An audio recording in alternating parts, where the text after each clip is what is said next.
Kannur vision success സ്റ്റോറിയിലേക്ക് പ്രിയ പ്രേക്ഷകർക്ക് സ്നേഹപൂർവ്വം സ്വാഗതം. നമ്മൾ ഈ എപ്പിസോഡിൽ കണ്ണൂർ മിംസിലെ ന്യൂറോ സർജറി വിഭാഗത്തിലെ HOD CV രമേഷ് അദ്ദേഹമാണ് നമ്മോടൊപ്പം ഇന്ന് ചേരുന്നത്. ഈ കിങ് ഓഫ് സർജറി എന്നാണ് ഈ ന്യൂറോ സർജന്മാരെ കുറിച്ച് പറയാറ്. ഒരു 8 വർഷം മുമ്പ് അല്ലെങ്കിൽ ഒരു 10 പതിറ്റാണ്ട് മുമ്പ് കണ്ണൂരിൽ ആകെ 2 പേരാണ് ഈ രംഗത്തുണ്ടായിരുന്നത്. അതിലൊരാളാണ് ശ്രീ CV രമേഷ്.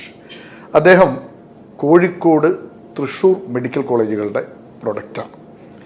നമ്മുടെ ശരീരത്തിലെ ഏറ്റവും പ്രധാനപ്പെട്ട 2 അവയവങ്ങൾ, ഒന്ന് ബ്രെയിനും ഒന്ന് ബാക്ക് ബോണും, നട്ടെല്ലും തലച്ചോറും, ഇതിൻ്റെ സംരക്ഷകരാണ് ശരിക്കും ന്യൂറോ സർജന്മാർ. ഏറ്റവും ദൈർഘ്യമേറിയ സർജറികളും ഏറ്റവും അപകടവും റിസ്ക്കുമായ ഒരു സർജറി വിഭാഗമാണ് ന്യൂറോ സർജറി എന്ന് പറയുന്നത്. അതുകൊണ്ട് തന്നെയാണ് അതിനെ സർജറികളുടെ രാജാവ്, കിങ് എന്ന് വിളിക്കുന്നത്. അത്തരം ഒരു സർജനായ 100 കണക്കിന് സർജറികൾ ഇതിനകം ചെയ്തു കഴിഞ്ഞു. നമുക്കറിയാം, തലച്ചോറും ബാക്ക് ബോണും നട്ടെല്ലും ഇല്ലാതൊരു ജീവിതം നമുക്കില്ല. നമ്മുടെ ശരീരത്തിലേക്ക് ഏത് രീതിയിലുള്ള നിർദ്ദേശങ്ങളും പ്രവഹിക്കുന്നത് തലച്ചോറിനെ ബേസ് ചെയ്തുകൊണ്ടാണ്. നമ്മളുടെ പ്രവർത്തനങ്ങളെല്ലാം ക്രമീകരിക്കുന്ന അങ്ങനെയാണ്. അത്തരത്തിലുള്ള ഒരു ന്യൂറോ സർജൻ്റെ ജീവിതത്തിലൂടെ ഉള്ള ഒരു യാത്രയാണ് അത്. ന്യൂറോ സർജറിയിൽ അദ്ദേഹം അന്ന് നടന്ന എൻട്രൻസിൽ 2ാം റാങ്കുകാരനാണ്. അതുകൊണ്ട് തന്നെ ഏറ്റവും കരുത്തുള്ള, ഏറ്റവും കൂടുതൽ ജീവിതാനുഭവമുള്ള 2 പതിറ്റാണ്ട് കാലത്തെ സേവനത്തിൻ്റെ പരിചയ സമ്പത്തുമായാണ് രമേഷ് കണ്ണൂർ വിഷൻ സക്സസ് സ്റ്റോറിയിൽ നമ്മോടൊപ്പം ചേരുന്നത്. നമുക്ക് രമേഷിനെ സക്സസ് സ്റ്റോറിയിലേക്ക് സ്വാഗതം ചെയ്യാം. ഒപ്പം പ്രേക്ഷകർക്കും സക്സസ് സ്റ്റോറിയിലേക്ക് സ്വാഗതം. രമേഷ് സാർ, നമസ്കാരമുണ്ട്. സക്സസ് സ്റ്റോറിയിലേക്ക് സ്വാഗതം. ഞങ്ങൾ വ്യത്യസ്ത മേഖലകളിലുള്ള ആളുകളിലൂടെ എപ്പോഴും ഇങ്ങനെ സഞ്ചരിക്കുകയാണ്. സാധാരണക്കാർക്ക് ഒരു ന്യൂറോ സർജൻ എന്ന് പറയുന്നത് എപ്പോഴും സുപരിചിതരല്ല. ഇപ്പോൾ വിദേശ രാജ്യങ്ങളിലൊക്കെ നമ്മൾ കേൾക്കാറുണ്ട്, ഒരു ന്യൂറോ സർജനെ കാണണമെങ്കിൽ മിനിമം 4 മാസം വരെ കാത്തിരിക്കണം. ഈ കേരളം ആരോഗ്യരംഗത്ത് വലിയ മുന്നേറ്റം നടത്തിയതുകൊണ്ട് ഏതൊരു സാധാരണക്കാരൻ ഏത് സമയത്തും അവൈലബിളായി മാറിക്കഴിഞ്ഞു ന്യൂറോ സർജന്മാർ. ഇപ്പോൾ കണ്ണൂർ ജില്ലയിൽ, കണ്ണൂർ കാസർഗോഡിൽ തന്നെ ഇപ്പോൾ 1 ഡസൻ ആളുകളായി. ആകെ 850 കോടി ജനമുള്ളതിൽ ആകെ 50,000 ന്യൂറോ സർജന്മാരെ ലോകത്തുള്ളൂ. അതിലൊരാളാണ് നിങ്ങൾ. 3.5 കോടി ജനമുള്ള കേരളത്തിൽ പോലും എനിക്ക് തോന്നുന്നു ഒരു 100-150 പേരാണ് ഈ രംഗത്തുള്ളൂ. അതിലൊരാളാണ് താങ്കൾ. അതുകൊണ്ട് താങ്കൾ ഞങ്ങൾക്ക് ഏറ്റവും വളരെ പ്രാധാന്യമർഹിക്കുന്ന ഒരു അതിഥിയാണ് സക്സസ് സ്റ്റോറിയിൽ. അതുകൊണ്ട് നമ്മൾ തുടങ്ങുമ്പോൾ താങ്കളുടെ ബാല്യത്തിൽ നിന്ന് തന്നെ തുടങ്ങണം. CV രമേഷ് എന്ന താങ്കൾ എവിടെയാണ് ജനിച്ചത്? ഞാൻ ജനിച്ചത് തൃശ്ശൂർ ജില്ലയിലെ കൊടുങ്ങല്ലൂർ സ്ഥലത്താണ്. വളരെ പ്രസിദ്ധമായ നഗരമാണല്ലോ, ക്ഷേത്ര നഗരിയാണല്ലോ. യെസ്, അവിടെയാണ് ജനിച്ചത്. 1973. പിന്നീട് ഞാൻ പഠിച്ചതൊക്കെ ഒരു അടുത്തുള്ള പനങ്ങാട് ഹൈസ്കൂൾ എന്ന് പറഞ്ഞ സർക്കാർ സ്കൂളാണ്. എയ്ഡഡ് സ്കൂളായിരുന്നു. പിന്നീട് എൻ്റെ പ്രീ ഡിഗ്രി ഇരിഞ്ഞാലക്കുടയുള്ള പ്രശസ്തമായ ക്രൈസ്റ്റ് കോളേജിലായിരുന്നു. നല്ലൊരു അക്കാഡമിക് ഇൻസ്റ്റിറ്റ്യൂഷനായിരുന്നു. അവിടെയാണ് എൻ്റെ പ്രീ ഡിഗ്രി കഴിഞ്ഞത്. പിന്നീട് എൻ്റെ MBBS തൃശ്ശൂർ മെഡിക്കൽ കോളേജിലായിരുന്നു 1990. അതിനുശേഷം ഞാൻ എൻ്റെ post graduation surgery Calicut medical കോളേജിൽ നിന്നും, പിന്നീട് super specialisation neuro surgery again Calicut medical college ചെയ്തത്. മാതാപിതാക്കൾ 2 പേരും ഇപ്പോൾ ജീവിച്ചിരിപ്പില്ല. അച്ഛൻ്റെ പേര് വാസുദേവൻ, അമ്മയുടെ പേര് നളിനി. അച്ഛൻ്റെ ഒരു ബിസിനസ്സൊക്കെ ആയിരുന്നു. അമ്മയ്ക്ക് ബിസിനസ് മേഖലയായിരുന്നു. അമ്മ ഹൗസ് വൈഫ് ആയിരുന്നു, ജോലി ചെയ്യുന്നില്ല. ഞങ്ങൾ 6 പേരാണ്. അതെ, 4. എൻ്റെ മൂത്ത സഹോദരൻ എയർഫോഴ്സിലായിരുന്നു. എയർഫോഴ്സിൽ ഇപ്പോൾ റിട്ടയർ ചെയ്ത് അദ്ദേഹം ഇപ്പോൾ കുറച്ച് നാൾ ഗൾഫിലായിരുന്നു. ഇപ്പോൾ ഗൾഫിൽ നിന്ന് തിരിച്ചു വന്ന് അദ്ദേഹം മാംഗ്ലൂർ ഒരു എയറോനോട്ടിക്കൽ എഞ്ചിനീയറിംഗ് കോളേജിലെ അധ്യാപകനാണ്. പിന്നത്തെ 2ാമത്തെ ചേട്ടൻ, അദ്ദേഹം സെൻട്രൽ ബാങ്ക് ഓഫ് ഇന്ത്യയിലെ സീനിയർ മാനേജറായിരുന്നു. ഇപ്പോൾ റിട്ടയർ ചെയ്ത് അങ്ങനെ ചെറിയ ബിസിനസ്സൊക്കെ ആയിട്ട് കൂട്ടിയിരിക്കുകയാണ്. പിന്നുള്ള ചേച്ചി, മൂത്ത ചേച്ചി എഞ്ചിനീയറാണ്. ഇപ്പോൾ ഗൾഫിലൊരു എഞ്ചിനീയറിംഗ് കോളേജിലെ HOD ആൻഡ് പ്രൊഫസറാണ്. അവരും PhD ഒക്കെ എടുത്ത് അക്കാഡമിക് മേഖലയിൽ ശോഭിച്ചുകൊണ്ടിരിക്കുകയാണ്. പിന്നത്തെ ചേച്ചി അവർ ജോലിയൊന്നും ചെയ്യുന്നില്ല, ഹൗസ് വൈഫാണ്. ഒരു ഹസ്ബൻഡ് ഒരു അഡ്വക്കേറ്റാണ്. പിന്നെ എൻ്റെ സഹോദരൻ, അദ്ദേഹം ഗൾഫിൽ ബിസിനസ്സാണ്. 4 ആണും 2 പെണ്ണും. രണ്ട് പെണ്ണും. ഈ പ്രൈമറി വിദ്യാഭ്യാസ കാലഘട്ടത്തിലൊക്കെ നമുക്ക് ആളുകളൊക്കെ ചോദിക്കുമല്ലോ നിങ്ങളുടെയൊക്കെ സ്വപ്നങ്ങൾ എന്താണ്. ആ കാലഘട്ടം ബിസിനസ്സുകാരന്റെ മകൻ എങ്ങനെ ഒരു ഡോക്ടറായി എന്നുള്ളതാണ്. അപ്പൊ ആഗ്രഹങ്ങൾ സാധാരണ ബിസിനസ്സുകാരന്റെ മകൻ ബിസിനസ്സുകാരനാകാൻ ആഗ്രഹിക്കും. കൂടുതലും ഡോക്ടേഴ്സിന്റെ മക്കൾ ഡോക്ടറാകുന്നു, അധ്യാപകരുടെ മക്കൾ അധ്യാപകരാകുന്നു. അപ്പൊ ചെറുപ്പ കാലഘട്ടത്തിൽ ഒരു പ്രൈമറി കാലഘട്ടത്തിൽ ഉൾപ്പെടെ സ്കൂൾ കാലഘട്ടത്തിൽ എന്താകാനായിരുന്നു മോഹം? എനിക്കങ്ങനെ സ്കൂളിൽ വെച്ച് ഒരു സയന്റിഫിക് മേഖലയോട് പ്രത്യേകിച്ചൊരു അഭിവാഞ്യം ഉണ്ടായിരുന്നു എന്ന് മാത്രമേ ഉണ്ടായിരുന്നുള്ളൂ. ഇന്ന പർട്ടിക്കുലർ ഒരു മേഖലയിൽ പോകണമെന്ന് വലിയ ആഗ്രഹമില്ല. തീർച്ചയായും സയന്റിഫിക് മേഖലയായിരുന്നു എൻ്റെ മനസ്സിൽ. തീർച്ചയായും അത് താല്പര്യം. സ്കൂളിൽ വെച്ച് തന്നെ എന്തുകൊണ്ടോ എനിക്ക് അതിനോട് വല്ലാത്തൊരു ആകർഷണം തോന്നിയിരുന്നു. പിന്നെ ഒരു പ്രീ ഡിഗ്രി ആകുമ്പോഴേക്കും എനിക്ക് എൻ്റെ മേഖല ഓൾമോസ്റ്റ് ഞാൻ തീരുമാനിച്ചു ഡോക്ടർ തന്നെ ആവണമെന്നൊരു ആഗ്രഹം ഉണ്ടായിരുന്നു. പ്രത്യേകിച്ച് അങ്ങനെ വീട്ടിലാരും എൻ്റെ ഫാമിലിയിലോ അല്ലെങ്കിൽ ബന്ധുക്കളാരും ഡോക്ടർമാരില്ലായിരുന്നു. അതുകൊണ്ടാവാം ഒരു പക്ഷേ, അല്ലെങ്കിൽ അച്ഛനമ്മമാരുടെ ആഗ്രഹം അത് തന്നെയായിരിക്കാം. എന്തുകൊണ്ടോ ഞാൻ അങ്ങനെ ഡോക്ടറായി എന്ന് മാത്രം. ഈ സ്കൂൾ കാലഘട്ടത്തിൽ ആക്ടിവിറ്റീസ് എന്തൊക്കെയായിരുന്നു താങ്കളെ രൂപപ്പെടുത്തുന്നതിൽ? നമ്മളെ ഒരു മനുഷ്യനെ രൂപപ്പെടുത്തുന്നതിൽ ഏറ്റവും പ്രധാനപ്പെട്ട ഒരു ഘടകം ആദ്യത്തേത് നമ്മുടെ ഏറ്റവും വലിയ സർവകലാശാല നമ്മുടെ വീടാണ്, മാതാപിതാക്കളാണ്, സെക്കൻഡ് സ്കൂളാണ്. അപ്പൊ ആദ്യം ഈ കുട്ടിക്കാലത്ത് വീട്ടിൽ നിന്നുള്ള അനുഭവങ്ങളെ കുറിച്ച് പറയുമ്പോൾ ഏറ്റവും താങ്കളെ പ്രചോദിപ്പിച്ച അല്ലെങ്കിൽ താങ്കളിൽ ഏറ്റവും കൂടുതൽ താങ്കളെ പ്രചോദനമായി മാറിയ അനുഭവങ്ങളിലൂടെ സഞ്ചരിക്കാൻ പറ്റും? വീട്ടിലെ സഹോദരങ്ങൾ, അച്ഛൻ, അമ്മ, സഹോദരിമാർ, ഇവര് എന്തുകൊണ്ട് അച്ഛനും എൻ്റെ അപ്പച്ചനും അമ്മയൊന്നും സത്യം പറഞ്ഞാൽ കാര്യമായിട്ട് എഡ്യൂക്കേറ്റഡ് ഒന്നും ആയിരുന്നില്ല. പക്ഷെ എങ്കിലും അവർക്ക് വിദ്യാഭ്യാസത്തിന്റെ പ്രാധാന്യം അവർക്ക് വളരെ വ്യക്തമായിട്ട് അറിയായിരുന്നു. അതുകൊണ്ടായിരിക്കും അവർ നമ്മളെ മാക്സിമം ഞങ്ങൾക്ക് എല്ലാവർക്കും വേണ്ട വിദ്യാഭ്യാസം തരാൻ പരമാവധി ശ്രമിച്ചു. അതാണ് അവർ നമുക്ക് ഏറ്റവും വലിയ കാര്യം.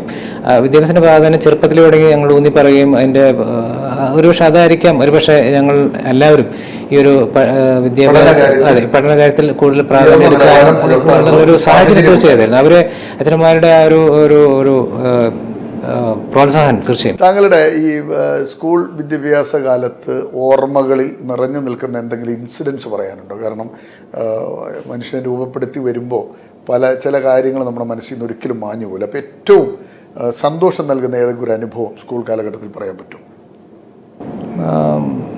അങ്ങനെ പ്രത്യേകിച്ചൊന്നും പറയാനില്ല. അങ്ങനെ ഒരു പക്ഷേ ആ ഒരു സ്കൂളിലൊക്കെ ഉന്നത മാർക്ക് കിട്ടുമ്പോഴുള്ള അധ്യാപകരുടെ പ്രോത്സാഹനം അതൊക്കെ ഒരിക്കലും മറക്കാൻ പറ്റാത്ത അനുഭവങ്ങൾ. ഏറ്റവും സങ്കടം നൽകിയ എന്തെങ്കിലും ഓർമ്മകൾ? അങ്ങനെ ദേവാലയം കൊണ്ട് എനിക്ക് അങ്ങനെ ഉണ്ടായിട്ടില്ല. ഒരു പക്ഷേ അത് പക്ഷെ ആ ലാളന ഒരിക്കലും ഒരു എന്താ പറയാ ഞാൻ ദുരുപയോഗപ്പെടുത്തുകയോ അല്ലെങ്കിൽ അതെന്നെ ചില പറയില്ല നമ്മൾ ലാളനെ കൂടുതൽ മോശമാക്കുന്നു, ഒരിക്കലും അങ്ങനെ ഉണ്ടായില്ല. ലാളനത്തെ തന്നെ ഇല്ല. വെല്ലൂർ ക്രിസ്ത്യൻ മെഡിക്കൽ കോളേജിലെ അധ്യാപകനായിരുന്നു ഇദ്ദേഹം. ഇന്ന് നമ്മളിരിക്കുന്ന കണ്ണൂർ ആസ്റ്റർ മിംസ് തുടങ്ങുന്ന കാലത്ത് അതിൻ്റെ ന്യൂറോ സർജറി വിഭാഗത്തിൻ്റെ തലവനായി ആ ഡിപ്പാർട്ട്മെൻറ്റ് തുടങ്ങിയ ആളാണ് അദ്ദേഹം. ഇനി അദ്ദേഹത്തെ ഒന്ന് പരിചയപ്പെടുത്തുന്ന സെക്കൻഡ് ഇതിൽ ഞാനൊന്ന് ജസ്റ്റ് ഒന്ന് സൂചിപ്പിച്ചതാണ്. അദ്ദേഹത്തിൻ്റെ പ്രീ ഡിഗ്രി ഉൾപ്പെടെയുള്ള ന്യൂറോ സർജൻ ആകുന്നവരുടെ പഠനകാലത്തിലേക്ക് നമുക്കൊന്ന് സഞ്ചരിക്കാം. പ്രീ ഡിഗ്രി എവിടെയായിരുന്നു പറഞ്ഞത്? പ്രീ ഡിഗ്രി ക്രൈസ്റ്റ് ഏറ്റവും നല്ല കോളേജാണ് കേരളത്തിലെ. എന്താണ് ആ കാലഘട്ടം ഓർമ്മയിൽ നിന്ന്? ആ കാലഘട്ടം കാര്യമായിട്ട് ഓർമ്മിക്കാൻ സമയമില്ലാത്തൊരു മേഖല. കാരണം ആ സമയത്ത് എൻട്രൻസ് കോച്ചിങ്ങിന് വേണ്ടി PC തോമസ് സാറിൻ്റെ അടുത്ത് ആഴ്ചയിൽ 2 ദിവസം പ്ലസ് അതിൻ്റെ കൂടെയുള്ള ഫുൾ ടൈം എൻട്രൻസ് പ്രിപ്പറേഷനുള്ള കാര്യമുണ്ട്. പിന്നെ ഷിഫ്റ്റ് ആയിരുന്നു. അപ്പോൾ കൂടുതൽ ഫ്രണ്ട്സായിട്ട് ഇടപഴകാനൊന്നും ഒരു സാഹചര്യം ഇല്ലാത്തൊരു സമയമാണ്. അപ്പോൾ അതുകൊണ്ട് ആ 2 വർഷം പെട്ടെന്ന് കഴിഞ്ഞുപോയി. അത് കഴിഞ്ഞുപോയി. കാരണം അതിന് വേറെ സമയമില്ലായിരുന്നു സത്യം പറഞ്ഞാൽ. നല്ല സൗഹൃദങ്ങൾ ബിൽഡപ്പ് ചെയ്യാൻ സമയം കിട്ടിയില്ല. അതിന് സാഹചര്യം കുറവായിരുന്നു. കാരണം തീർച്ചയായും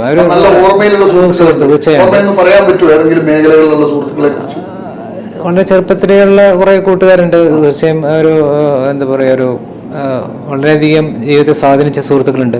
ഇപ്പോഴും ഞാൻ എൻ്റെ സുഹൃത്തെന്ന് പറയുമ്പോൾ ആദ്യം എൻ്റെ മനസ്സിൽ എൻ്റെ ബാല്യകാലത്തെ സുഹൃത്തുക്കൾ തന്നെയാണ്. സ്പെസിഫിക്കലി മാധവൻകുട്ടി എന്ന് പറഞ്ഞിട്ടുണ്ട്. ഞാൻ 1ാം ക്ലാസ് തുടങ്ങി ക്ലാസ്മേറ്റ് ആയിരുന്നു. എൻ്റെ വീടിൻ്റെ അടുത്ത് തന്നെയുള്ള വളരെ പ്രിയപ്പെട്ട സുഹൃത്താണ്. ഇപ്പൊ അദ്ദേഹം ഒരു ബിസിനസ്സൊക്കെയാണ്. തീർച്ചയായും ഡിഗ്രി കാലഘട്ടം കഴിഞ്ഞു. എന്തുകൊണ്ടാണ് MBBS എന്നുള്ള ഒരു ഡോക്ടറാണെന്നുള്ളൊരു മോഹം വരാൻ കാരണം എന്താണ്? സ്പെസിഫിക് റീസൺ എനിക്ക് പറയുന്നില്ല. ഞാൻ നേരത്തെ പറഞ്ഞ മാതിരി തന്നെ സയന്റിഫിക് മേഖല എനിക്ക് വളരെ പ്രധാനപ്പെട്ടതായിരുന്നു, ഇഷ്ടമായിരുന്നു. അതല്ലാതെ വേറെ മേഖല എനിക്ക് ആലോചിക്കാൻ പോലും പറ്റില്ലായിരുന്നു. അതുകൊണ്ട് തന്നെ ഞാൻ ആക്ച്വലി എഞ്ചിനീയറിംഗ് എൻട്രൻസിനും എനിക്ക് നല്ല റാങ്ക് ഉണ്ടായിരുന്നു. അതിൽ ഇലക്ട്രോണിക്സ് ആൻഡ് ടെലികമ്മ്യൂണിക്കേഷൻ കിട്ടിയതായിരുന്നു. പക്ഷേ അതിലേത് വേണം, MBS വേണോ ഇതിൽ വേണോ എന്നുള്ളൊരു കൺഫ്യൂഷൻ കുറച്ച് ഉണ്ടായിരുന്നു. പക്ഷേ അൾട്ടിമേറ്റ്ലി MBS എടുത്തു. പ്രത്യേകിച്ച് ഫാമിലി വേറെ ഡോക്ടർമാരില്ലാത്തതുകൊണ്ട് ആഗ്രഹം, അവർക്ക് തീർച്ചയായും അവർക്ക് ഡോക്ടർ ആവണം തന്നെയായിരുന്നു അവരാഗ്രഹം. കാരണം വേറെ ഡോക്ടർമാർ, അതെ അതെ തീർച്ചയായും. അപ്പോൾ എനിക്ക് അതുകൊണ്ട് തന്നെ MBSലേക്ക് തന്നെ അൾട്ടിമേറ്റ്ലി തൃശ്ശൂർ മെഡിക്കൽ കോളേജിലായിരുന്നു. 5 ഇയേഴ്സ്. ഒരുപക്ഷെ ഞാൻ അതെ, കാരണം തൃശ്ശൂർ മെഡിക്കൽ കോളേജ് ചൂസ് ചെയ്യാൻ കാരണം എൻ്റെ വീടിൻ്റെ അടുത്തായിരുന്നു അന്നത്തെ കാര്യം, തൃശ്ശൂർ ജില്ലക്കാരനായതുകൊണ്ട് തന്നെ. പിന്നെ ഒരു MBBS പഠിക്കാൻ ഏറ്റവും അനുയോജ്യമായ കോളേജും തൃശ്ശൂർ മെഡിക്കൽ കോളേജ് തന്നെയായിരുന്നു. കാരണം കുറേയധികം PGs ഒന്നും ഇല്ലാത്തതുകൊണ്ട് തന്നെ കൂടുതൽ അറ്റൻഷൻ ഒരു MBBS സ്റ്റുഡൻറ്റിനെ സംബന്ധിച്ചോളം ഏറ്റവും കൂടുതൽ അത്തരം ഒരു കോളേജായിരിക്കും. കാരണം കൂടുതൽ അറ്റൻഷൻ ആ സ്റ്റുഡൻസിനും കിട്ടും, കൂടുതൽ പേഷ്യൻ്റ് എക്സ്പോഷർ, അപ്പോൾ ടീച്ചർമാരായിട്ടുള്ള ഇൻട്രാക്ഷൻ കൂടുതൽ പറ്റും. കാലിക്കറ്റ് മെഡിക്കൽ കോളേജുമായുള്ള സ്ഥലങ്ങളിൽ PGസും അങ്ങനെ കുറേയധികം കോഴ്സുകളുണ്ട്. ഒരു MBBS കാരനെ സംബന്ധിച്ചോളം ഒരു എത്രമാത്രം ഒരു പ്രൊഫസർമാരൊക്കെ ആയിട്ട് ഇൻവോൾവ് ചെയ്യാൻ അതിനേക്കാൾ തീർച്ചയായും നല്ലൊരു, അതെ തീർച്ചയായും. അതുകൊണ്ട് അതുകൊണ്ട് തന്നെ തൃശ്ശൂർ മെഡിക്കൽ കോളേജിൽ MBBS വളരെ നല്ലൊരു പഠനകാലമായിരുന്നു എല്ലാം കൊണ്ടും. ഞാൻ അവിടെ ഹോസ്റ്റലിൽ നിന്ന് പഠിച്ചത്, അതുകൊണ്ട് തന്നെ കൂടുതൽ എൻ്റെ ഫ്രണ്ട്ഷിപ്പ് ബിൽഡപ്പ് ചെയ്യാനും ഒക്കെ വളരെയധികം സഹായിച്ചു. എപ്പോഴും മറക്കാൻ പറ്റാത്ത ഓർമ്മകൾ ഉള്ള സ്ഥലങ്ങൾ തന്നെയാണ് തൃശ്ശൂർ മെഡിക്കൽ കോളേജിൽ ജീവിതം. 5 വർഷക്കാലത്തിലൂടെ കടന്നു പോകുമ്പോൾ നമുക്ക് ഇന്നത്തെ പോലെ ഒരു മാർക്കറ്റ് ചെയ്യപ്പെടുന്ന ഒരു കാലഘട്ടം അല്ല താങ്കളുടെയൊക്കെ പഠനകാലം. അതെ, കമ്പയർ ചെയ്യുമ്പോൾ എങ്ങനെയാണ് ഫീൽ ചെയ്യുന്നത്? അതൊരു അന്ന് മെഡിക്കൽ കോളേജ് തുടങ്ങിയിട്ട് ഒരു 10 വർഷം ആയിട്ടുള്ളൂ. അപ്പോൾ സ്റ്റിൽ ഒരു ചൈൽഡ്ഹുഡ് മെഡിക്കൽ കോളേജ് സംബന്ധിച്ച് ചൈൽഡ്ഹുഡ് സ്റ്റേജ് തന്നെയായിരുന്നു. കുറേ PG കോഴ്സ് അവിടെ തുടങ്ങിയിട്ടുണ്ടായില്ല, കുറേ ഡിപ്പാർട്ട്മെൻറ്റ് അപ്പോഴൊരു ഇൻഫൻസി സ്റ്റേജിൽ തന്നെയായിരുന്നു. എങ്കിലും ആ ഒരു ഹോസ്റ്റൽ ഒക്കെ നിന്നുള്ള ജീവിതം, ആദ്യമായിട്ട് ഹോസ്റ്റലിൽ നിൽക്കുന്നത് ആക്ച്വലി ഞാൻ മെഡിക്കൽ കോളേജിൽ പഠിക്കുന്നതാണ്. അപ്പോൾ അതുകൊണ്ട് തന്നെ ഒരു ഡിഫറെൻറ്റ് ഫേസ് ഓഫ് ലൈഫ് തന്നെയായിരുന്നു. അതുകൊണ്ട് ഞാൻ എപ്പോഴും ഓർത്തിരിക്കാൻ ആഗ്രഹിക്കുന്ന അല്ലെങ്കിൽ ഇഷ്ടപ്പെടുന്നൊരു ജീവിതത്തിലെ കാലഘട്ടമായിരുന്നു തൃശ്ശൂർ മെഡിക്കൽ കോളേജിലെ MBBS കാലഘട്ടം. റാഗിങ് ഉണ്ടായിരുന്നു, പക്ഷേ അതൊരു വലിയൊരു തിക്താനുഭവമായി ഇതുവരെ തോന്നിയിട്ടുണ്ടായിരുന്നില്ല. പക്ഷെ ഒരു സ്റ്റുഡന്റ് പോലും ഒരു എന്താ പറയാ, ഇന്ന് ഞങ്ങൾക്ക് ന്യൂസിലൊക്കെ കേൾക്കുന്നതായിട്ടുള്ള അത്ര ഒരു എന്താ പറയാ, ഒരിക്കലും അങ്ങനത്തെ ഒരു ഭീകരാന്തരീക്ഷം അല്ലെങ്കിൽ ഒരാളുടെ ജീവനെ തന്നെ ജീവിതത്തെ അപകടപ്പെടുത്തുന്ന രൂപത്തിൽ റാഗിങ് ഒരിക്കലായിരുന്നില്ല. സീനിയേഴ്സ് സ്വാഭാവികമായിട്ടും ഒരു റാഗിങ് കിട്ടും, പക്ഷെ ഒരു കൂടിയൊന്നൊരു 1-2 ആഴ്ച. പക്ഷെ അതിനുശേഷം നമ്മൾ അവരുമായിട്ട് ഏറ്റവും നല്ല ഫ്രണ്ട്സായിട്ട് മാറാറുമുണ്ട്. അതുകൊണ്ട് ഞാൻ റാഗിങ്ങിനോട് അനുകൂലിക്കുകയോ പ്രതികൂലിക്കുന്നതായിട്ട് പറയുന്നതല്ല, പക്ഷെ ഒരു വലിയൊരു ഭീകരാന്തരീക്ഷമായിരുന്നില്ല അന്ന്. കുറച്ച് റാഗിങ് ഉണ്ടായിരുന്നു തീർച്ചയായും. ഈ പ്രൊഫസർമാരൊക്കെ പലപ്പോഴും ഈ മെഡിക്കൽ വിദ്യാഭ്യാസ കാലഘട്ടത്തിലൊക്കെ ആളുകൾ സൗഹൃദം ഭാഷയിൽ പറയുന്നുണ്ട്, ഭയങ്കര ഈ പാർഷ്വാലിറ്റിയും സ്വാർത്ഥതയൊക്കെയാണ് പ്രൊഫസർമാരുടെ ഇടയിലൊക്കെ പലപ്പോഴും സ്റ്റുഡൻസിന് പ്രതിസന്ധികൾ നേരിടാറുണ്ട് എന്നൊക്കെ കേട്ടിട്ടുണ്ട്. അത്തരത്തിലുള്ള ഒരു അനുഭവങ്ങളൊക്കെ എങ്ങനെയാണ്? അത് സത്യത്തിൽ പലരും തുറന്നു പറയാറില്ല, അതുകൊണ്ടാണ് ഞാൻ എനിക്കങ്ങനെ ഒരു അനുഭവം ഇല്ല. എനിക്കങ്ങനെ ഇഷ്ടപ്പെട്ടില്ല. അങ്ങനെ നമ്മുടെ എല്ലാ ഗുരുക്കന്മാരും വളരെ വളരെ ഡെഡിക്കേറ്റഡ് ആയുള്ള ഗുരുക്കന്മാരും ദൈവാനുഗ്രഹം അങ്ങനെ ഒരു ഭാഗ്യം എനിക്ക് കിട്ടി. നമ്മൾ പഠിപ്പിച്ച ഗുരുക്കന്മാരെല്ലാം വളരെയധികം ഡെഡിക്കേറ്റഡ് ടു ദെയർ പ്രൊഫഷൻ, സ്നേഹമുള്ള ഗുരുക്കന്മാരെ. അതുകൊണ്ട് അതൊരെനിക്ക് ഭാഗ്യമായിട്ട് ഞാൻ കരുതുന്നു. ഈ MBBSന്റെ കാലഘട്ടത്തിൽ താങ്കൾ എഞ്ചിനീയറിംഗ് ഉണ്ടല്ലോ, അതിനകത്ത് നല്ല റാങ്ക് ആയിരുന്നു, വേണമെങ്കിൽ എഞ്ചിനീയർ ആകാൻ പറ്റുമായിരുന്നു. ഈ മനുഷ്യരെ ഇപ്പം MBBS എടുത്ത് പഠിക്കുന്ന കാലഘട്ടത്തിലാണ് നമ്മൾ ഏറ്റവും ഡെഡ് ബോഡികൾ ഉൾപ്പെടെയുള്ള നമ്മളൊരു എക്സ്പീരിയൻസ് ഷെയർ ചെയ്യുക. അങ്ങനെയുള്ള ജീവിതത്തിൽ ഇങ്ങനെ എപ്പോഴും സ്തംഭിച്ചു പോയ ഒരു അനുഭവം പറയാൻ പറ്റുമോ? കാരണം ഈ MBBS സ്റ്റുഡൻസ് ഒക്കെ പോകുമ്പോൾ ആദ്യം ഈ മൃതദേഹങ്ങൾ പരിശോധനയും അതിൻ്റെ ആന്തരിക അവയവങ്ങളിലേക്കുള്ള സഞ്ചാരവും അതിൻ്റെ പഠനമൊക്കെ ഉണ്ടാക്കുന്ന ചില മടുപ്പുകൾ പലരും ഷെയർ ചെയ്യുന്ന കേട്ടിട്ടുണ്ട്. അത്തരം തീർച്ചയായും അത് എൻ്റെ കുറച്ച് ഫ്രണ്ട്സിന് അത് ഞാൻ അവർക്കത് അനുഭവപ്പെട്ടായിട്ട് എനിക്ക് തന്നെ നേരിട്ട് ബോധ്യമുണ്ട്. ഒരു അനാട്ടമി അല്ലെങ്കിൽ ഫോറൻസിക് ഡിപ്പാർട്ട്മെൻറ്റിലൊക്കെ ഉള്ളൊരു മൃതശരീരങ്ങളൊക്കെ ആയിട്ടുള്ള ഒരു കോപ്പപ്പ് ചെയ്യാൻ പറ്റാത്ത പഠിത്തം നിർത്തിപ്പോയ 1-2 സ്റ്റുഡൻസിനെ തന്നെ എനിക്കറിയാം. പിന്നെ എനിക്കങ്ങനെ നമ്മളെ ഫോറൻസിക് ഡിപ്പാർട്ട്മെൻറ്റിൽ നമ്മൾ ആദ്യമായിട്ട് മോർച്ചറിൽ ഈ മൃതശരീരങ്ങൾ കാണുമ്പോഴുള്ളൊരു ഒരു മനമടുപ്പ് സ്വാഭാവികമായിട്ടും എനിക്കത് ഉണ്ടായിട്ടുണ്ട്. പക്ഷേ അത് കുറച്ച് കാലം കഴിഞ്ഞാൽ നമ്മളത് ഓവർകം ചെയ്യും. താങ്കളുടെ ജീവിതത്തിൽ ആദ്യം കണ്ട മൃതദേഹം +2 പഠനകാലം വരെ, പ്രീ ഡിഗ്രി പഠനകാലം വരെ അത്തരം അനുഭവങ്ങളൊന്നുമില്ലോ. അങ്ങനെ തൃശ്ശൂർ പോലുള്ളൊരു മെഡിക്കൽ കോളേജ്, അതൊരു ജില്ലാ ആസ്ഥാനമാണ്. ആ മെഡിക്കൽ കോളേജിലേക്ക് ഒത്തിരി ഡെഡ് ബോഡികൾ വരുന്ന സ്ഥലമാണ്. ജീവിതത്തിൽ ആദ്യം കണ്ട മൃതദേഹം അല്ലെങ്കിൽ ആദ്യം കണ്ട ആ ഒരു എക്സ്പീരിയൻസ് എന്താണ്? ആദ്യമായിട്ട് ഡെഡ് ബോഡി നമ്മൾ ഒരു MBA സ്റ്റുഡൻറ്റിലേക്ക് കാണുന്നത് അനാട്ടമി ഡിപ്പാർട്ട്മെൻറ്റാണ്. ഒരു ഡെഡ് ബോഡി ഡിസെക്റ്റ് ചെയ്യുക എന്നുള്ളതാണ് നമ്മുടെ അനാട്ടമി പഠിക്കാനുള്ള ഒരു മെത്തേഡ്. ഇപ്പോൾ അങ്ങനെ ഡിസെക്ഷനൊക്കെ കരിക്കുലത്തിൽ ഇല്ലയെന്ന് എനിക്ക് തോന്നുന്നു. പണ്ട് നമ്മൾ ഡെഡ് ബോഡി ഡിസെക്റ്റ് ചെയ്യണം. അപ്പോൾ സ്വാഭാവികമായിട്ടും ആ ഒരു സ്മെല്ലും നമ്മൾ ആദ്യമായിട്ടൊരു ഡെഡ് ബോഡി കാണുമ്പോഴുള്ളൊരു ഒരു വല്ലാത്തൊരു അനുഭവമാണ്. പക്ഷേ കുറച്ച് കാലം കഴിഞ്ഞാൽ, കുറച്ച് ആഴ്ച മുമ്പ് നമ്മളതായിട്ട് പതുക്കെ താതാത്മ്യപ്പെടും. ഡെഫിനറ്റ്ലി ഇനീഷ്യൽ കുറച്ച് ദിവസങ്ങൾ നമുക്ക് ഏതൊരാൾക്ക് പറഞ്ഞാൽ എനിക്കും ഒരു അനുഭവങ്ങൾ ഇത്തിരി സുഖകരമായിരിക്കില്ല. അത് നിങ്ങളെ പഠന ഭാഗമായിട്ട് കണ്ടു. അത് കഴിഞ്ഞ് മോർച്ചറിയിൽ നിങ്ങൾ പോസ്റ്റ്മോർട്ടം ടേബിളിലും നിങ്ങൾ പോകുമല്ലോ. ആ പോസ്റ്റ്മോർട്ടം ടേബിളിൽ വന്ന ആദ്യം ഒരാൾ പോസ്റ്റ്മോർട്ടം ചെയ്യുമ്പോൾ നിങ്ങളത് പഠിക്കാനായിട്ട് അസിസ്റ്റ് ചെയ്ത് ആ മോർച്ചറിയിൽ നിങ്ങൾ നിൽക്കും. അന്ന് നിങ്ങളുടെ ജീവിതത്തിൽ ആദ്യം കണ്ട MBA സ്റ്റുഡന്റിലേക്ക് നമുക്ക് പോസ്റ്റ്മോർട്ടം ചെയ്യാൻ നമുക്ക് പറ്റില്ല. അതും ഒരു എന്താ പറയുക, ഒരു മനമടുപ്പിക്കാന്ന് വേണമെങ്കിൽ ഞാൻ പറയാം. ആദ്യം കണ്ട ബോഡി ഞാൻ എനിക്കൊരു ഹാങ് ചെയ്തൊരു തൂങ്ങി മരണത്തിലുള്ള ഒരു പേഷ്യൻ്റെ ഒരു ഡെഡ് ബോഡിയാണ് അത് ഞാൻ കണ്ട ഓർമ്മ. അതും കുറച്ച് നാളേക്ക് നമ്മളത് മനസ്സിൽ നിന്ന് വിട്ടുപോകില്ല. എൻ്റെ ഓർമ്മിച്ചിട്ടാണായിരുന്നു, മെയിൽ തന്നെയായിരുന്നു. അത് കുറച്ച് കാലം നമ്മുടെ മനസ്സിൽ തങ്ങി വെക്കും. ആ ഒരു അദ്ദേഹത്തിൻ്റെ ആ ജീവിതമൊക്കെ മനസ്സിൽ നമ്മൾ ഓർമ്മ വരും. എന്തുകൊണ്ട് അദ്ദേഹം ഇങ്ങനെ ഒരു സൂയിസൈഡ് ചെയ്തു, നമ്മുടെ മനസ്സിലൊക്കെ അതൊക്കെ വരും. അപ്പോൾ ആദ്യത്തെ കുറച്ച് കാലം നമുക്കൊരു മാനസിക സമ്മർദ്ദം ഉണ്ടാവും സ്വാഭാവികമായിട്ടും. പിന്നീട് അത് ഓവർകം ചെയ്തേ പറ്റും. പഠനകാലത്ത് എപ്പോഴെങ്കിലും ഈ പണി നമുക്ക് കുറെ ആൾ വിട്ടുപോയി എന്ന് പറഞ്ഞു. എപ്പോഴെങ്കിലും ഈ പണി എനിക്ക് വേണ്ട, ഇതെനിക്ക് പറ്റൂല, എഞ്ചിനീയറിംഗ് ആണ് കുറച്ചുകൂടി അങ്ങനെ ചെറുതായിട്ടേ തോന്നും. പക്ഷെ വേറെ മാർഗ്ഗമില്ല. നമ്മൾ ഏതായാലും തിരഞ്ഞെടുത്ത് പോയി, പിന്നെ നമ്മൾ അതായിട്ട് പൊരുത്തപ്പെടുക, അത് മാത്രമേ നമുക്ക് മാർഗ്ഗമുള്ളൂ. അതിലാണ് എൻ്റെ വിജയം ഇരിക്കുന്നത്. നമ്മൾ പകുതി വെച്ച് നിർത്തി പോയാൽ സ്വാഭാവികമായിട്ട് നമുക്കൊരു മുന്നോട്ട് നീങ്ങാൻ പറ്റില്ല. ഈ 5 വർഷത്തെ MBBS പഠനം നിങ്ങളുടെ അവിടുത്തെ പൂർത്തിയാക്കുന്നു.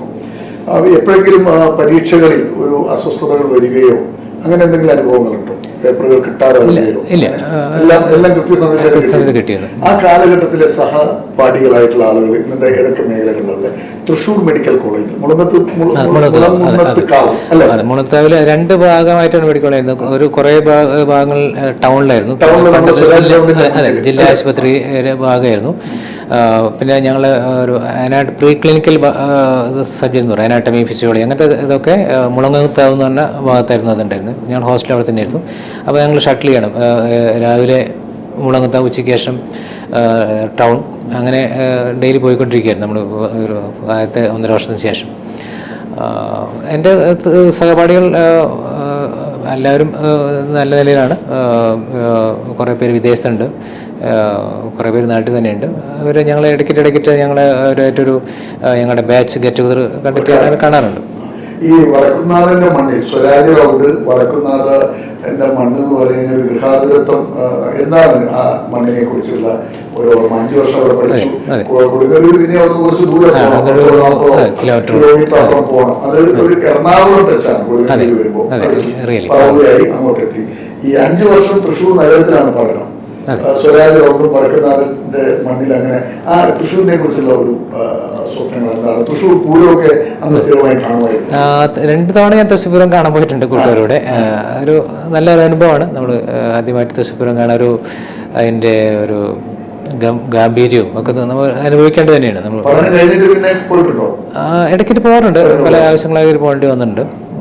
പക്ഷെ ഇപ്പൊ തൃശ്ശൂർ അധികം വളരെയധികം മാറിപ്പോയി. ഞങ്ങൾ പഠിക്കുന്ന കാലത്ത് മാതിരി ആയിരുന്നില്ല, ഇപ്പൊ വളരെയധികം മാറിപ്പോയി. ഓവറോൾ ഇൻഫ്രാസ്ട്രക്ചർ ഡെവലപ്മെന്റ്, റോഡായാലും ബിൽഡിങ്സും മാറിപ്പോയി, തീർച്ചയായും മാറിപ്പോയി. ഇപ്പൊ കണ്ടാൽ മനസ്സിലാവില്ല, ഞങ്ങൾ പഠിക്കുന്ന കാലത്തിന് എത്രയോ മാറ്റം വന്നു. നമുക്ക് royal college of surgeons England ഇന്റർനാഷണലിന്റെ എക്സാമിനർ കൂടിയാണ് CV രമേശ്. അദ്ദേഹം ഒത്തിരി റിസർച്ചുകൾ നടത്തിയിട്ടുണ്ട്. അതിനു മുമ്പ് അത്തരം കാര്യങ്ങളിലേക്കൊക്കെ പോകുന്നതിന് മുമ്പ് എന്തുകൊണ്ട് ന്യൂറോ സർജറി തിരഞ്ഞെടുത്തു? അതിൻ്റെ പഠന കാലയളവ് എത്രയാണ്? ആ പഠനത്തിൻ്റെ രീതികൾ എന്തൊക്കെയാണ്? നമുക്കൊന്ന് അദ്ദേഹത്തിലൂടെ ഒന്ന് കടന്നു പോകാം. രമേശ് ജി, MBBS കഴിഞ്ഞാൽ എളുപ്പത്തിൽ പോകാവുന്ന ഒത്തിരി സ്പെഷ്യാലിറ്റികളുണ്ട്, ഒത്തിരിയുണ്ട്. അപ്പോൾ ശരീരത്തിലെ ഏറ്റവും സങ്കീർണമായ ഈ ഒരു മേഖല, ഏറ്റവും റിസ്ക്കായ, മണിക്കൂറുകൾ നീണ്ടു നിൽക്കുന്ന സർജറികൾക്ക് നേതൃത്വം കൊടുക്കേണ്ട ഇത്രയും റിസ്ക്കുള്ള ഒരു പ്രൊഫഷൻ എന്തുകൊണ്ട് തിരഞ്ഞെടുത്തു? അതൊരു വലിയ ചോദ്യമാണ്.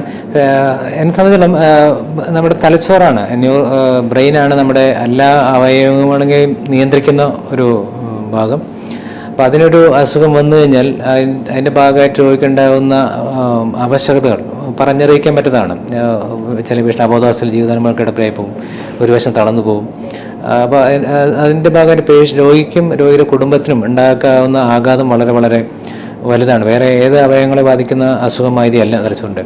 അതുകൊണ്ട് തന്നെ അതിനെ ട്രീറ്റ് ചെയ്യുന്നത് വളരെ ചലഞ്ചിങ്ങും ആയിട്ടുള്ളൊരു മേഖല തന്നെയാണ്. എന്തുകൊണ്ടോ എനിക്ക് ചലഞ്ച് ഏറ്റെടുക്കുന്നത് എനിക്ക് പലപ്പോഴും ഇഷ്ടമാണ്. അങ്ങനെ ഒരു സ്പാർക്ക് മനസ്സിലുണ്ടായത് ഒരു ന്യൂറോ സർജൻ ആകുക എന്ന് പറഞ്ഞാൽ അത് എളുപ്പത്തിൽ കേരളത്തിലൊന്നും വിരലിലെണ്ണാവുന്ന ആളുകളെ ആ കാലഘട്ടത്തിൽ ന്യൂറോ സർജന്മാരുള്ളൂ. നമ്മൾ ആ സമയത്ത് ന്യൂറോ സർജറിക്ക് നമ്മൾ വെല്ലൂർ ക്രിസ്ത്യൻ മെഡിക്കൽ കോളേജിലേക്കാണ് പറക്കാറ്, അല്ലേ? ആ കാലഘട്ടത്തിലെ ഏറ്റവും പ്രധാനപ്പെട്ട ഒരു സ്ഥലം അതാണ്. ഞാൻ പഠിക്കുന്ന MBBS പഠിക്കുന്ന കാലത്ത് ആ പഠിക്കാലത്തിൽ 3-4 മെഡിക്കൽ കോളേജുകളിൽ മാത്രം, പിന്നെ 1-2 പ്രൈവറ്റ് ഹോസ്പിറ്റൽ, അങ്ങനെ സ്ഥലങ്ങളിൽ മാത്രമേ എൻ്റെ ഓർമ്മ ശരിയാണെങ്കിൽ ന്യൂറോസന്മാരേ ഉള്ളൂ. അതുകൊണ്ട് തന്നെ ഒരു ന്യൂറോസർ വളരെ ചലഞ്ചിങ്ങും ആയിട്ടുള്ളൊരു മേഖലയായിട്ട് എനിക്ക് തോന്നിയിരുന്നു. അപ്പോൾ അതിലെന്തെങ്കിലും ചെയ്യണം എന്നുള്ള അതിയായ ഒരു ആഗ്രഹം ഉണ്ടായിരുന്നു. കാരണം എല്ലാവരും ചെയ്യുന്ന മേഖലയൊക്കെ വിഭിന്നമായിട്ട് എന്തെങ്കിലും ചെയ്യണമെന്നുള്ള ആഗ്രഹം മനസ്സിലായി. അതുകൊണ്ടായിരിക്കും ഒരു പക്ഷേ ഞാൻ ന്യൂസറി സെലക്ട് ചെയ്യാൻ, അല്ലെങ്കിൽ കരിയർ എന്നുള്ള എനിക്ക് സെലക്ട് ചെയ്യാൻ ആഗ്രഹിച്ചത്. അന്നത്തെ ന്യൂറോ സർജൻ അതിന്റെ എൽമെൻസിൽ 2ാം റാങ്കുകാരനാണ്. അതെ, എവിടെയാണ് ന്യൂറോ സർജറി? അതും ഞാൻ ന്യൂറോസറി എൻ്റെ പോസ്റ്റ് ഗ്രാജുവേഷൻ ചെയ്തത് കാലിക്കറ്റ് മെഡിക്കൽ കോളേജിൽ. എത്ര പേരുണ്ടായിരുന്നു? ഒരാൾ മാത്രം, ഞാൻ ഒരാൾ മാത്രമേ ഉള്ളൂ. ട്രിവാൻഡ്രം മെഡിക്കൽ 2 പേരുണ്ടാവും, കോട്ടയത്ത് ഒരു 2 പേര്, അത്രയുണ്ട്. ഒരു വർഷം ഒരാളെ ഉണ്ട്. ഇപ്പോൾ മാറി, ഇപ്പോൾ എനിക്ക് തോന്നുന്നത് 2 പേരുണ്ട് തോന്നുന്നു. 2 പേരുണ്ട്. ഞാൻ പഠിക്കുന്ന കാലത്ത് ഒരു വർഷം 100 പേര്. ഞാൻ തൃശ്ശൂർ മെഡിക്കൽ കോളേജ് 100 പേര്, കാലിക്കറ്റ് ഐ തിങ്ക് 200. സ്പെഷ്യാലിറ്റി ന്യൂറോസർജൻ ഒരാളെ ഒരു വർഷം ഉണ്ടാവും. 3 വർഷം പഠനകാലം 3 വർഷമാണ്. ഇന്ത്യയിലും 2 തരം കോഴ്സ്, ഇന്ത്യയിലും ഇപ്പോൾ ഒരു 5 വർഷം ഉള്ള കോഴ്സ് ഉണ്ട്. അത് ഞാൻ പഠിക്കുമ്പോൾ ഞാൻ MS 3 വർഷം ചെയ്യും, MS ജനറൽ സർജറി. അതിനുശേഷം 3 വർഷം ന്യൂറോസർജറി. അങ്ങനെ ആണ്. അതുകൊണ്ടാണ് 3 വർഷം. അതല്ല ന്യൂറോ മാത്രമേ 5 വർഷമായിട്ടുണ്ട്. അപ്പോൾ അവർ MS ചെയ്യില്ല. ഒരു MS ജനറൽ സർജറി എന്നുള്ള കോഴ്സ് ഇല്ലാതെ സ്ട്രേറ്റ് ന്യൂറോസർജറി കോഴ്സ് ഉണ്ട്. MS ജനറൽ നമ്മളെ നമ്മളെ വയറും എല്ലാം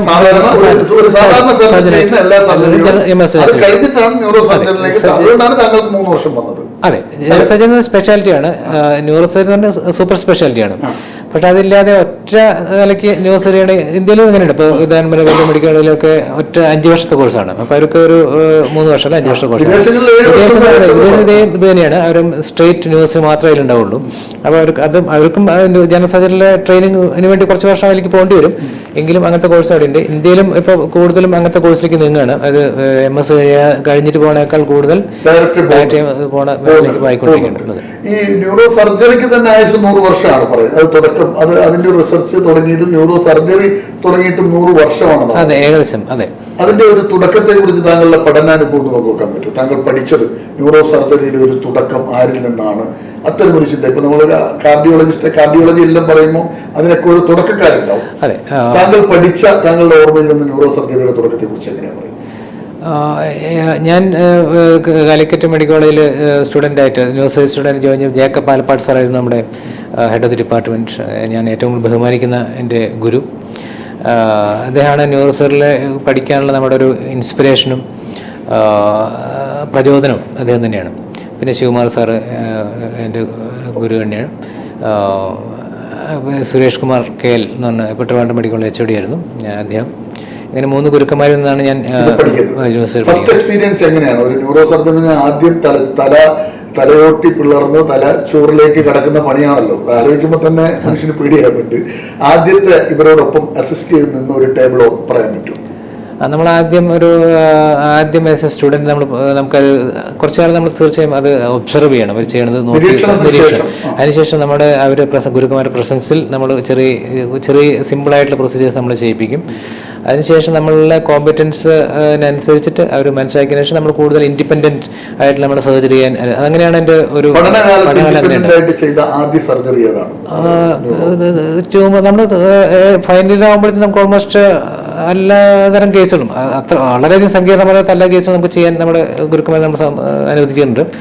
ട്യൂമറുകൾ, ബ്രെയിൻ ട്യൂമേഴ്സ്, അല്ലെങ്കിൽ തലച്ചുണ്ടത്തെ രക്തസ്രാവം, പിന്നെ നട്ടൽ സംബന്ധ ഡിസ്ക് അല്ലെങ്കിൽ നട്ടലിലെ ട്യൂമേഴ്സ്, ഫ്രാക്ചർ, നട്ടലിൻ്റെ ഫ്രാക്ചർ, ഇതൊക്കെയാണ് നമ്മൾ കോമൺ ആയിട്ട് ചെയ്യുന്ന പ്രൊസീജിയേഴ്സ്. ഫൈനൽ ആകുമ്പോഴത്തേക്കും ഇൻഡിപെൻഡൻ്റ് പ്രത്യേകിച്ച് കാലിക്കറ്റ് മെഡിക്കൽ കോളേജിൽ ഇതൊക്കെ ഇൻഡിപെൻഡൻ്റ് ചെയ്യാനുള്ള അവസരം നമുക്ക് കിട്ടും. പിന്നെ അതിന് പുറത്തിറങ്ങിയതിന് ശേഷം കുറേ കാര്യങ്ങൾ പുറത്തിറങ്ങിയതിന് ശേഷം നമ്മൾ ഇൻഡിപെൻഡൻ്റ് ആയിട്ട് നമ്മൾ തുടർ CME എന്ന് പറയുന്നത് മറ്റേ തുടർ വിദ്യാഭ്യാസം, അതിൽ കൂടെയൊക്കെയുള്ള അനുഭവങ്ങളും ബാക്കി വേറെ ഹോസ്പിറ്റൽ ഇൻസ്റ്റിറ്റ്യൂഷനിൽ പോയി നിന്നുള്ള അനുഭവങ്ങളും അങ്ങനെയൊക്കെ അതിൽ കൂടെ നമ്മൾ റിഫൈൻ ചെയ്ത് കൂടുതൽ സങ്കീർണ കേസുകൾ ചെയ്യാൻ പഠിക്കും. അങ്ങനെയാണ് ഒരു ന്യൂറോസൈൻ്റെ കരിയറിൽ ഉണ്ടാവുക. വിദേശ പഠനം എത്രമാത്രം, വിദേശ പഠനവും അതിന്റെ റിസർച്ചും അതിന്റെ പ്രബന്ധാവതരണങ്ങളും കാര്യങ്ങളും ഒക്കെ എത്രമാത്രം അതെങ്ങനെ കണക്ട് ചെയ്തു വരും? തീർച്ചയായും അത് വളരെ വളരെ പ്രധാനപ്പെട്ടൊരു കാര്യമാണ് താങ്കൾ സൂചിപ്പിച്ചത്. കാരണം ഒരു മെഡിക്കൽ കോളേജിൽ നിന്നൊരു പോസ്റ്റ് ഗ്രാജുവേഷൻ കഴിഞ്ഞ് ഇറങ്ങിയോണ്ട് മാത്രം നമ്മൾ ആവില്ല. അത് നമ്മുടെ ഒരു ജസ്റ്റ് ഒരു ന്യൂസിനായി, ടെക്നിക്കലി ഒരു ന്യൂസിനായി എന്ന് പറയാൻ മാത്രമേ പറ്റുള്ളൂ. പക്ഷെ നമ്മുടെ റിഫൈൻമെന്റ് ആസ് എ ഫൈൻ ന്യൂറോസർജൻ സംഭവിക്കുന്ന പിന്നീടുള്ള നമ്മുടെ സ്വയം ആർജിച്ചിട്ടുള്ള കുറേ അറിവിലൂടെയും അനുഭവങ്ങളിലൂടെയാണ്.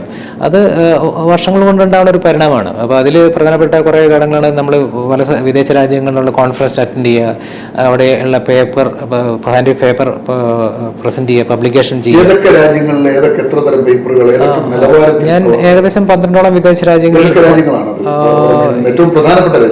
USA, UK, പിന്നെ ഞാൻ ഒരു നെതർലാൻഡ്സ്, സൗത്ത് കൊറിയയിൽ South Korea, Spain, Singapore, Malaysia, ഏകദേശം 12 വിദേശ രാജ്യങ്ങളിൽ ഞാൻ പോവുകയും കോൺട്രാക്ട് ചെയ്തിട്ടുണ്ട്. അതിൽ ഏറ്റവും എനിക്ക് അനുഭവമായിട്ട് പറയാൻ പറ്റുന്നത് ഒരു സൗത്ത് കൊറിയയിലെ world neuro surgery conference, neuro science conference ഉണ്ടായിരുന്നു, WFNS എന്ന് പറയും. അതിൽ ഞാനൊരു സയന്റിഫിക് പേപ്പർ പ്രസന്റ് ചെയ്തിരുന്നു.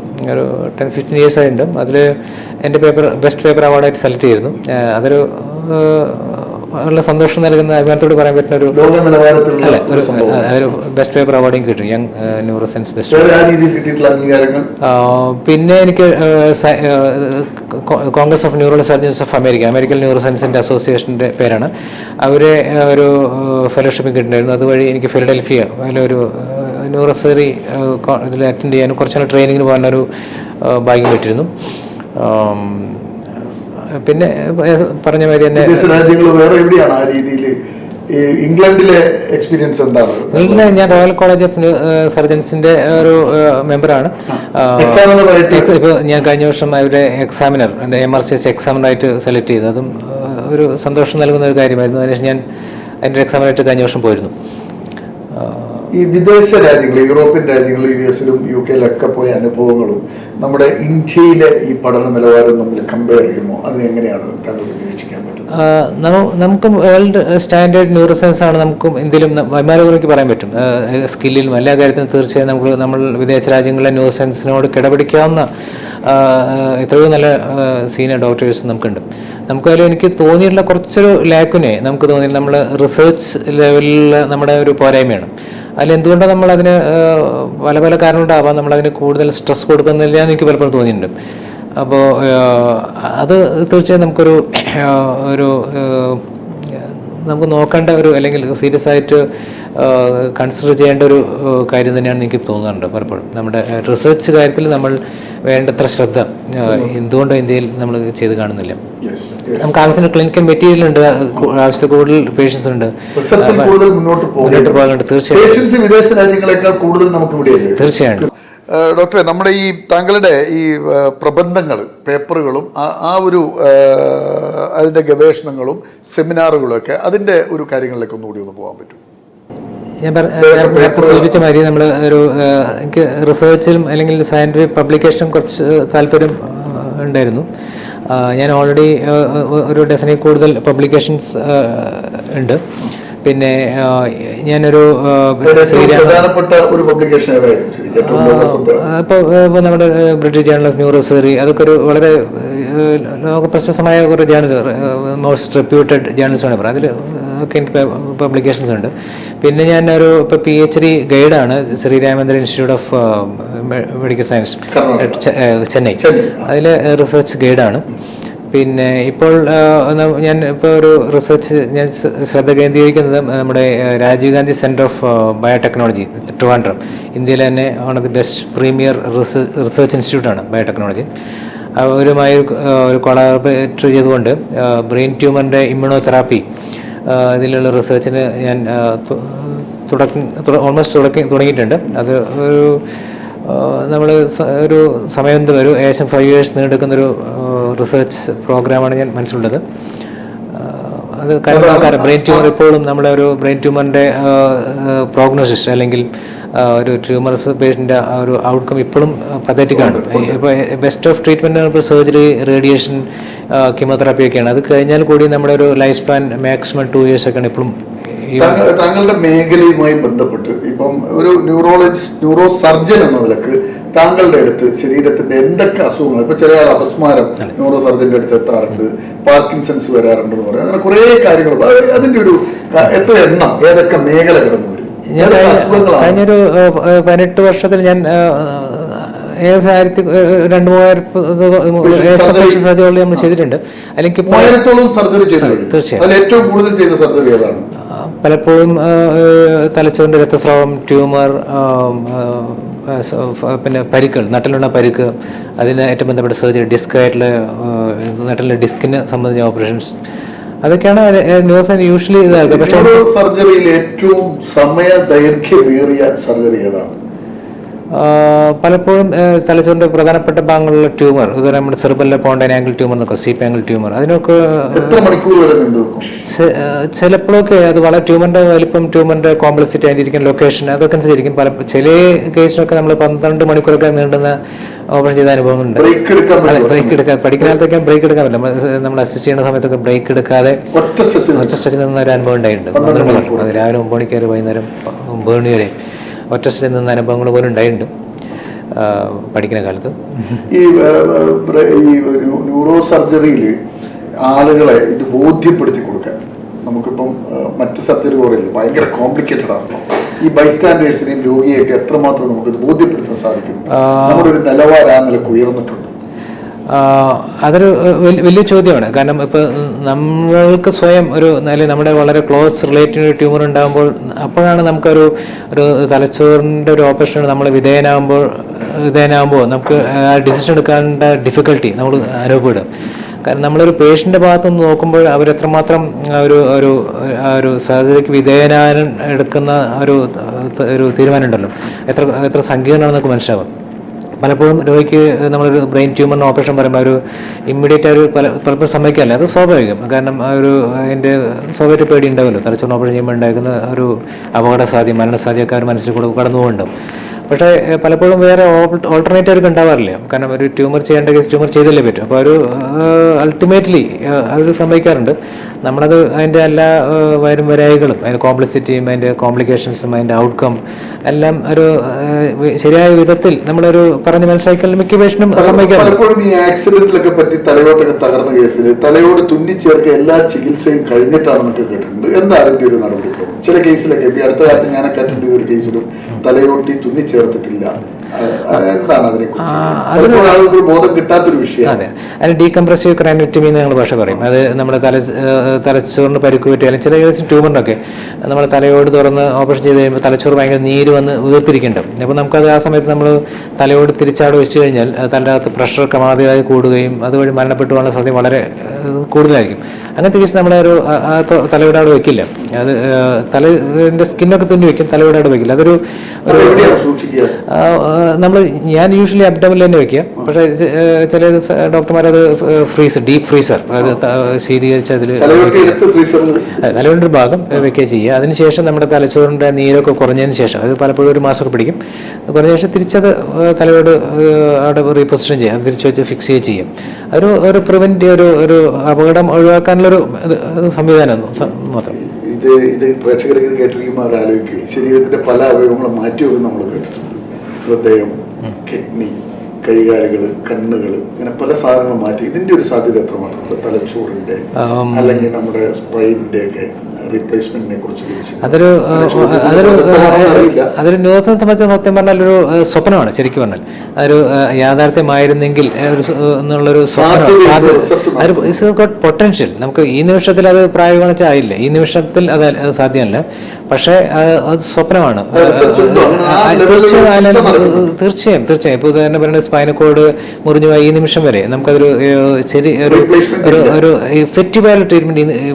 സ്പൈനൽ കോഡ് തകർന്ന ആള് തട്ടല് തകർന്നു കിടന്ന നൂറുകണക്കിന് മനുഷ്യന്മാർ, അവർക്ക് സംഘടന വരെയുണ്ട്, ഒറ്റ കിടത്താണ്. അതുപോലെ തന്നെ ബ്രെയിൻ ഡാമേജ് ആയിട്ട് ഇങ്ങനെ ഒരു മനുഷ്യൻ, എന്റെ ഏറ്റവും പ്രിയപ്പെട്ട ഒരു സുഹൃത്ത് ശ്രീ സുനിൽ, അദ്ദേഹം 2 വർഷം കിടന്നു. അത് ബ്രെയിൻ തന്നെയാണ് ഡാമേജ് എന്ന് ഞാൻ മനസ്സിലാക്കി. അപ്പൊ ഒത്തിരി മനുഷ്യരെ കേട്ടിട്ടുണ്ട്. അപ്പൊ ഇങ്ങനെ ആലോചിക്കും, തലച്ചോറ് മാറ്റിവെക്കാൻ സാധിച്ചിരുന്നെങ്കിൽ, പൂർണ്ണമായിട്ടല്ലെങ്കിൽ കൂടി തലച്ചോറിന്റെ ചില ഭാഗങ്ങൾ നമുക്ക് റീപ്ലേസ് ചെയ്യാൻ പറ്റും.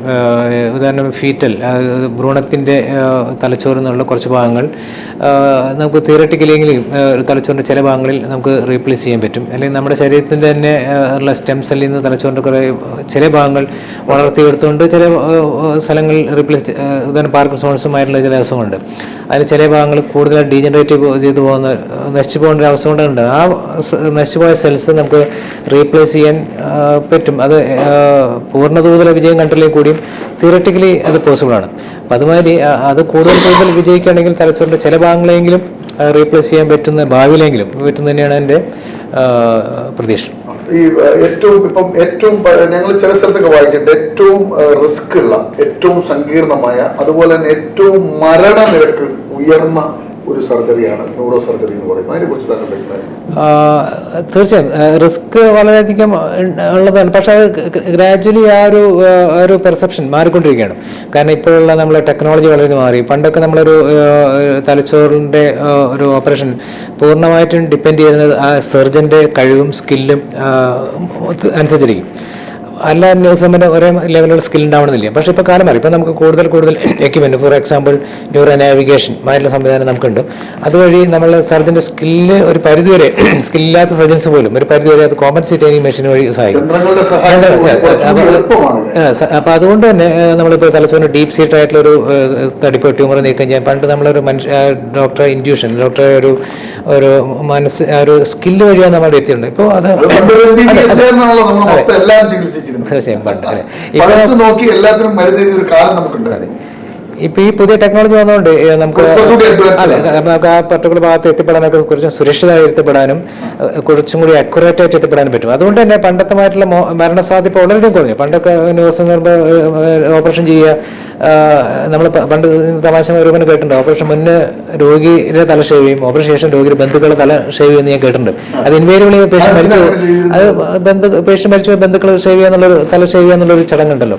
അപ്പോൾ ഇൻവേരിയബിളി പേഷ്യന്റ് ന്യൂറോ സർജറി കഴിഞ്ഞ് പേഷ്യന്റ് മരണപ്പെട്ടു, അതുവഴി ബന്ധുക്കൾ തല ഷേവ് ചെയ്യേണ്ടി എന്നുള്ളൊരു ഒരു തമാശ രൂപേണയും പറയാറുണ്ട്. പക്ഷെ ഇപ്പോൾ കാലം മാറി. ഇപ്പോൾ നമ്മളൊരു ഓപ്പറേഷൻ ശേഷമുള്ള മരണ സാധ്യത വേറെ ഏത് സർജിക്കൽ സ്പെഷ്യാലിറ്റിനെ അത്രയോ അല്ലെങ്കിൽ അതിനെ കുറവെന്ന് വേണമെങ്കിൽ ഞാൻ പറയാം. അത് സർജറി ന്യൂസിലുണ്ടായിട്ടുള്ള ടെക്നോളജിയുടെ അഡ്വാൻസ്മെന്റ് തീർച്ചയായും. പണ്ട് ഇന്നത്തെ മാതിരി അഡ്വാൻസ് സ്കാനോ കാര്യങ്ങളൊന്നുമില്ല. അത് ഒരുപക്ഷെ വെറും എക്സ്റേ വെച്ചിട്ടോ അല്ലെങ്കിൽ പേഷ്യന്റ് ക്ലിനിക്കൽ ജഡ്ജ്മെന്റ് വെച്ചൊക്കെ നമ്മൾ ഓപ്പറേഷൻ ചെയ്യും. പലപ്പോഴും തെറ്റാവാം. അപ്പൊ അതുകൊണ്ട് തന്നെ നമുക്ക് ഓപ്പറേഷൻ സങ്കീർണ്ണമായിരിക്കും, ഓപ്പറേഷൻ അക്യുറസി കുറവായിരിക്കും, മരണസാധ്യത വളരെ. ഇപ്പൊ കാലം എത്രയോ മാറി, ഇന്ന് കാലം മാറി. ഇനി നമുക്ക് ഒത്തിരി. താങ്കൾ എവിടെയാണ് ഈ ന്യൂറോ സർജനായിട്ട് ആദ്യം ചുമതലയേറ്റ ആശുപത്രി? ഞാൻ പറഞ്ഞില്ല, ആദ്യം ഞാൻ എന്റെ പോസ്റ്റ് ഗ്രാജുവേഷൻ കഴിഞ്ഞ് ആദ്യം CMC ക്രിസ്ത്യൻ മെഡിക്കൽ വെല്ലൂരിലായിരുന്നു. അവിടെ ഏകദേശം 1 വർഷം ഉണ്ടായുള്ളൂ. അതിനുശേഷം ഞാൻ തിരിച്ച് തലശ്ശേരി വന്നു. തലശ്ശേരി കോപ്പറേറ്റീവ് ഹോസ്പിറ്റലാണ് ഞാൻ, എൻ്റെ വൈഫ് തലശ്ശേരി തന്നെയായിരുന്നു. അങ്ങനെ തലശ്ശേരി വന്ന് ഹോസ്പിറ്റലിൽ ജോയിൻ ചെയ്തു. വൈഫ് ഡോക്ടർ രേഷ്മ, അവർ ഗൈനക്കോളജിസ്റ്റ് ആണ്, തലശ്ശേരി. ഓക്കെ, പ്രണയം എന്ന് വേണമെങ്കിൽ പറയാം. കാലിക്കറ്റ് മെഡിക്കൽ കോളേജിൽ ഞാൻ പോസ്റ്റ് ഗ്രാജുവേഷൻ ചെയ്യുമ്പോൾ രേഷ്മ എൻ്റെ ഹൗസ് തന്നെയായിരുന്നു. ഒരു പ്രണയം ഉണ്ട് അതിനകത്ത്. എത്ര വർഷം നീണ്ടു? 1-2 വർഷം. 1-2 വർഷം. അങ്ങനെ രണ്ടുപേരും വിവാഹിതരായി. കുട്ടികളൊക്കെ ഇപ്പൊ എനിക്ക് 2 കുട്ടികളും ട്വിൻസാണ്, 2 പെൺകുട്ടികൾ. ഇപ്പോൾ 7ാം ക്ലാസ്സിലേക്ക് ജസ്റ്റ് ആവുന്നു. 2 മക്കളും. ഈ നമ്മൾ ഈ ന്യൂറോ സർജറിയെ കുറിച്ച് ചോദ്യങ്ങൾ ചോദിച്ചാൽ തീരില്ല. എന്റെ മനസ്സിൽ ഇപ്പോഴും 100 ചോദ്യങ്ങൾ ഇനിയും ബാക്കി നിൽക്കുകയാണ്. കാരണം അത്രയേറെ സങ്കീർണമായ മനുഷ്യരെ ബാധിക്കുന്ന ഇപ്പോൾ ഇപ്പോൾ എനിക്ക് പറയാൻ എൻ്റെ ഒരു ഫാസിനേഷൻ, എൻ്റെ ഒരു ഏരിയ ഓഫ് ഇൻട്രസ്റ്റ് ഞാൻ പറയുന്ന ഒരു സ്ട്രോക്കിനുള്ള സർജറിയാണ്. കാരണം എന്തുകൊണ്ടാണെന്ന് വെച്ചാൽ ഇപ്പോൾ സ്ട്രോക്കിന് ഇപ്പോൾ പല വിധത്തിലുള്ള ട്രീറ്റ്മെൻറ്റ്, ഉദാഹരണം പറഞ്ഞെങ്കിൽ മെഡിസിൻ കൊണ്ടുള്ള ട്രീറ്റ്മെൻറ്റ്, അതുകൂടാതെ ഇൻ്റർവെൻഷൻ ന്യൂറോളജി, അതായത് ഹാർട്ടിനൊക്കെ ചെയ്യണവർ തന്നെ ചെറിയൊരു കത്തീറ്റർ, തുടയുടെ രക്തക്കൊള്ള ഒരു കത്തീറ്റർ കടത്തിയിട്ടുള്ള അതുപോലെ ചെയ്യാം. അതിന് ഇൻ്റർവെൻഷൻ ന്യൂറോളജി, ഇൻ്റർവെൻഷൻ റേഡിയോളജി എന്ന് പറയുന്നൊരു ചികിത്സാ രീതിയുണ്ട്.